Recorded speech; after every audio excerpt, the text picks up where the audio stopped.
Hello दोस्तों, मेरे channel सीधे सावर मंत्र में आपका दोबारा से हार्दिक स्वागत है। और दोस्तों, आज मैं लेकर के आया हूं आपके लिए एक अप्सरा साधना से ही बहुत ही महत्वपूर्ण जानकारी जो कि अगर आप ऐसा करते हैं तो अप्सरा आपके सामने कभी भी नहीं आएगी। तो जानकारी बताने से पहले मैं आपसे निवेदन करूंगा कि जो भी व्यूवर्स मेरे चैनल पर नए हैं वो प्लीज़ चैनल को सब्सक्राइब कर लें और साथ में ही बेल के बटन को भी प्रेस कर दें, ताकि जो भी मैं लेटेस्ट वीडियो डालूं उसका नोटिफिकेशन आपको तुरंत मिल जाए और आप इस वीडियो को देख पाएं। क्योंकि मैं अपनी तरफ से ना बिल्कुल सत्य और सटीक की जानकारी देने की कोशिश करता हूं। और अगर वीडियो अच्छी लगती है तो फिर लाइक भी कर देना। और हाँ दोस्तों, एक और आपसे रिक्वेस्ट है कि वीडियो को पूरी देखें, वीडियो को ना बीच में स्किप ना करें, क्योंकि अगर आप वीडियो स्किप कर देते हैं तो आपको पता नहीं चलेगा कि मैंने क्या आपको निर्देश दे दिया, क्या आपको उसमें बता दिया मैंने, तो उससे पूरी जानकारी आपको नहीं मिल पाएगी। तो इसलिए इस स्थिति से बचें आप और वीडियो को पूरी देखें।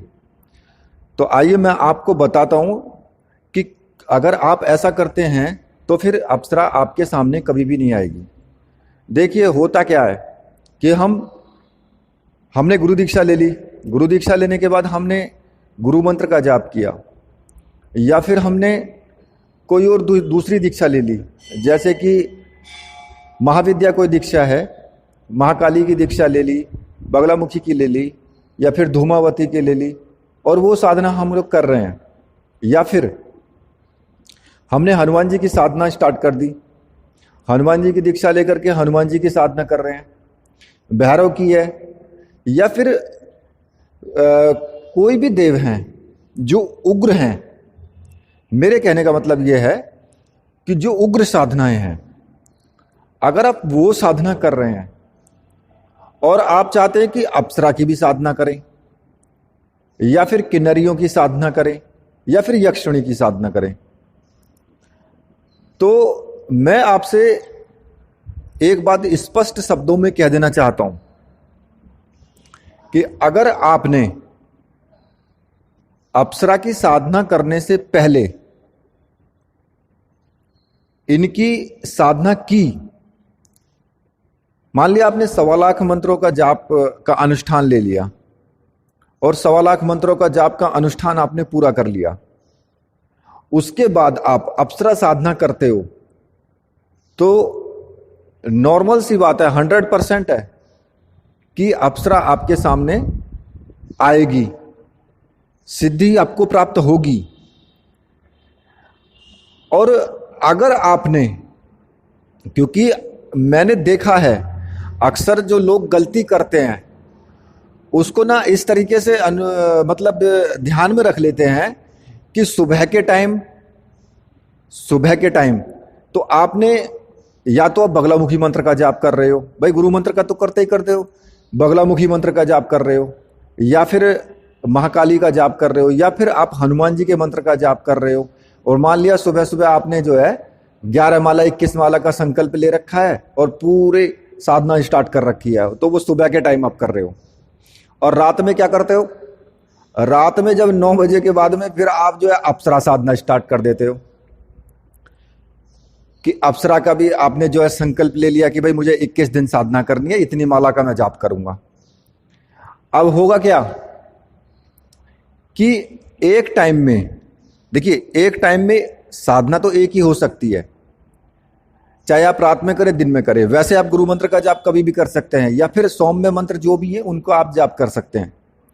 लेकिन अब इस स्थिति में क्या होगा, क्योंकि बहुत लोग ऐसा करते हैं इसलिए मैं आपको बता रहा हूं, उस स्थिति में क्या होगा कि जब आप उग्र साधनाएं कर रहे हैं सुबह के टाइम कोई भी, और रात में आप अप्सरा को बुला रहे हैं, तो भाई जी अप्सरा बिल्कुल भी नहीं आएगी। क्यों नहीं आएगी? ना यक्षिणी आएगी, ना अप्सरा आएगी, ना कोई किन्नरी आएगी, आपको कोई भी अनुभव नहीं होगा। क्यों नहीं होगा? क्योंकि वो जब आप इतनी बड़ी साधना कर रहे हो सुबह के टाइम, और वो आ जाएगी क्या? आने देगी वो शक्ति उसको आपके सामने बिल्कुल भी नहीं आने देगी। जहां महाकाली का वास होगा, या फिर हनुमान जी का पहरा होगा, या फिर भैरव का स्थान होगा, वहाँ कोई मतलब ही नहीं होता कि अप्सरा वहाँ पे फिर फटक जाए। वो वैसे डर जाएगी कि ये तो मार देंगे यहाँ पे। तो मतलब कहने का ये है, वो डर के साइड हट जाएगी बिल्कुल एकदम। और आप फिर कितने भी मंत्रों का जाप करते रहना उसका, वो आपके सामने प्रकट ही नहीं हो पाएगी। तो मेरे सीधा सा कहने का मतलब ये है कि ऐसी गलती ना करें कि आप एक तरफ तो उग्र साधना भी कर रहे हो, दूसरी तरफ आप अप्सरा को भी बुला रहे हो। तो ऐसी स्थिति से बचें। या तो आप पहले ही कर लो भाई, आपने जो साधना का संकल्प आपने ले लिया, आपने 1.25 लाख मंत्र का जाप का आपने संकल्प ले लिया और आप साधना कर रहे हो, तो फिर अप्सरा साधना के लिए रुक जाओ। फिर आप अप्सरा साधना को उसके बीच में मत करो, पहले आप उसको पूरी कर लो। जो भी आपने भैरव की साधना कर रहे हो, या फिर हनुमान जी की कर रहे हो, या फिर महाकाली की या बगलामुखी की कर रहे हो, तो पहले उस साधना को पूरी कर लो। उसके बाद फिर आप इसको करना। उसमें अप्सरा में आपको क्या करना है कि आप सिर्फ गुरु मंत्र का जाप कर सकते हो, गुरु मंत्र का जाप कर सकते हो, या फिर शिव जी के मंत्र का जाप कर सकते हो। भाई ओम नमः शिवाय का जाप कर सकते हो, गायत्री मंत्र का भी जाप कर सकते हो। ये चीजें ऐसी हैं कि ये ना, गायत्री मंत्र तो वैसे भी बिल्कुल इतना उग्र नहीं है, बिल्कुल शांत है, वो कोई दिक्कत नहीं है, उस प्रभु का नाम है। और शिव साधना जो है, शिव के मंत्र का जाप है, तो वो भी बिल्कुल एकदम सौम्य साधना है। और शिव की तो सब ये सहचर्य हैं ही, तो उसमें कोई दिक्कत नहीं आएगी बिल्कुल भी आपको। तो आप उनके मंत्रों का जाप कर सकते हो।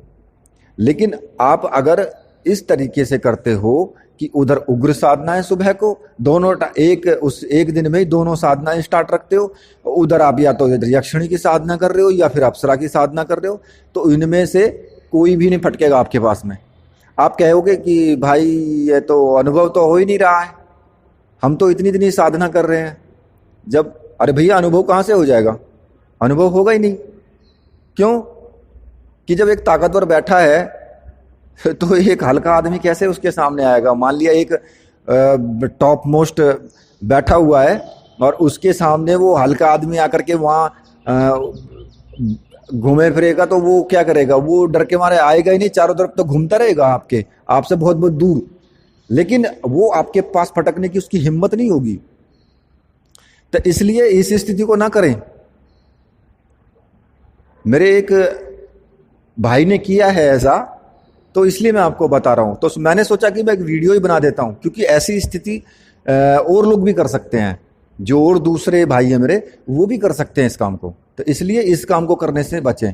साधना आप अगर आपको करनी है तो आप उग्र साधनाएं भी अगर पहले कर लोगे तो अच्छा है वो, क्योंकि आपके अंदर ऊर्जा आएगी और ऊर्जा इतनी हाई पावरफुल होगी कि जो दूसरी शक्तियां हैं, जैसे कि उसके अंदर अगर क्योंकि पिशाचनी है या फिर और प्रेत आत्माएं हैं, वो आपके ऊपर हावी नहीं हो पाएंगी अगर आप उग्र साधना पहले कर लेते हो तो, क्योंकि उनकी हिम्मत नहीं होगी कि आपके पास वो फटक जाएं, सिर्फ अप्सरा को छोड़ के। क्योंकि और अप्सरा आपके पास आ जाएगी, लेकिन अगर आप दोनों चीज एक साथ करोगे तो उधर तो ऊर्जा रहेगी उनकी, जो उग्र साधनाएं हैं उनकी ऊर्जा बहुत ज्यादा होगी, तो उस अप्सरा की जो ऊर्जा होगी ना, वो वहां पे आ ही नहीं पाएगी, वो तो साइड हट जाएगी एकदम, क्योंकि उसके पास इतनी ऊर्जा है ही नहीं कि उसका सामना कर सके, वो वहां आ सके। तो इसलिए इस स्थिति से आप बिल्कुल बचें। अगर आपको करना है तो आप गायत्री मंत्र का जाप करें, ओम नमः शिवाय के मंत्र का जाप करें, गुरु मंत्र का करें, ये आप कर सकते हैं। तो इसमें आपको ये ध्यान रखने योग्य बात है जो मैंने आपको बताई है। तो वीडियो अब मैं यहीं पे समाप्त कर रहा हूं। जो मुझे बताना था वो मैंने आपको बता दिया। तो इस स्थिति से आपको बचना है।